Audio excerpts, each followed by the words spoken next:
শুভ দুপুর বন্ধুরা। দেখো আজকে শুক্রবারের দুপুরের মেনুতে কি আছে। খুব সামান্যই রান্না, কারণ আজকে আমি একটু অন্যদিকে কাজ করছিলাম, একটু আলমারি গোছাচ্ছিলাম, ওই জন্য এইদিকে আর রান্না। আমার তো ভোরবেলা রান্না হয়ে যায়।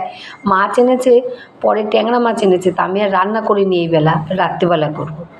তা দেখো সাদা ভাত, তাতে আছে দন্তার আর এইদিকে আছে আলু ভাজা, বেগুন ভাজা। বেগুন বেশি করেই ভেজেছিলাম, সকালে রুটি দিয়ে খাওয়া হয়েছে, আর এখন ডালের সঙ্গে খাওয়া হবে।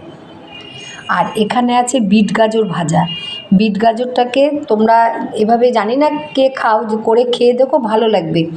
বিট গাজর একসঙ্গে কুড়ে নিয়েছি, নিয়ে তেলের মধ্যে একটু শুকনো লঙ্কা আর একটু কালো জিরে আর কাঁচা লঙ্কা ফোড়ন দিয়েছি, 2 কোয়া রসুন থেতো করে ফোড়ন দিয়েছি, দিয়ে বিট গাজরগুলো দিতে হবে, দিয়ে একটু নাড়াচাড়া দিয়ে নুন হলুদ দিয়ে, এমনিতে তো জল বেরোয়, একদম কমিয়ে দিয়ে একটু ঢাকা দিয়ে দিতে হবে।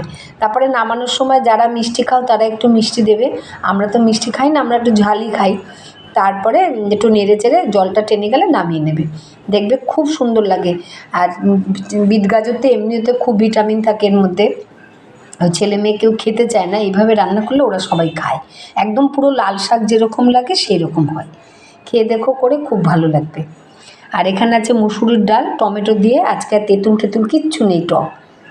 আর এখানে আছে সোয়াবিনের তরকারি, আলু দিয়ে সোয়াবিন একটু ঝোলঝুলি করেছে, একটু পাতলা রান্না আমার খুব ভালো লাগে। তা আজকে এটুকুই।